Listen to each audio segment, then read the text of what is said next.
Cut చేసి పెట్టుకుంటానండి. Morning కొంచెం పని ఈజీగా ఉంటుందని. ఈరోజు బెండకాయ కొబ్బరి ఫ్రై. తాలింపు దినుసులు వేసేసుకున్నాం. ఉల్లిపాయ వేయకూడదండి, ఉల్లిపాయ వేస్తే ముక్క పొడి పొడిలాడదు బెండకాయ ఫ్రైకి. ఇంకా మనం కొబ్బరి వేస్తాం కదా, కలుపుకుంటానికి మనకి సరిపోయిద్ది అన్నంలోకి. అందుకని మామూలుగానే తాలింపు దినుసులతోనే ఫ్రై చేసేసుకోవచ్చు, ఉల్లిపాయ వేయకూడదు. ఇప్పుడు వరకు బెండకాయ ముక్కల్లో సాల్ట్ వేయకూడదండి, ముందు సాల్ట్ వేయకూడదు. వేస్తే సరిగ్గా వేగవన్నమాట. కొంచెం వేగినాక 2 నిమిషాలు వేసుకుందాం ఉప్పు. వేగనండి, ఇప్పుడు వేస్తున్నాను సాల్ట్, కొంచెం కరివేపాకు. ఇవన్నీ ఒక చిన్న టెక్నిక్లు అండి. ఇట్లాంటివన్నీ మనం అలవాటు పడ్డామనుకో, పాటించామనుకో కూర పొడి పొడిలు ఆడుతూ ఉండదు. అట్లా కాకుండా సిద్ధ కట్టేసి కొంచెం తినడానికి బాగోదు.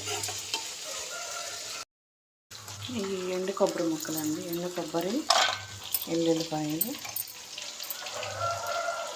కొంచెం కారప్పొడి కూడా వేసేస్తానండి మిక్సీ పట్టేటప్పుడు.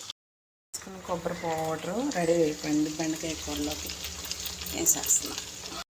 కొబ్బరి పౌడర్ వేసేసాను కదా, ఇంకా ఒక 5 నిమిషాల్లో కూర రెడీ అయిపోయింది.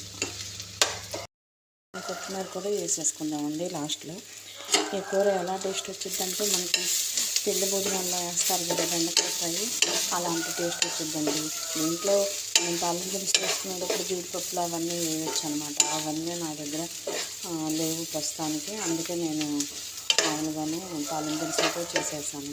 ఈ వీడియో కనుక మీకు నచ్చితే ప్లీజ్ సబ్స్క్రైబ్ చేసుకోండి, సపోర్ట్ చేయండి. థ్యాంక్ యూ సో మచ్ అండి. ఈ బెండకాయ ఫ్రై నేను ఎలా రెడీ చేసుకుంటానో మీకు వీడియో రూపంలో తెలియజేసాను. చూసారా చక్కగా ఎంత పొడి పొడి అయిపోతుందో కూర. కట్టేసేసుకుందాం.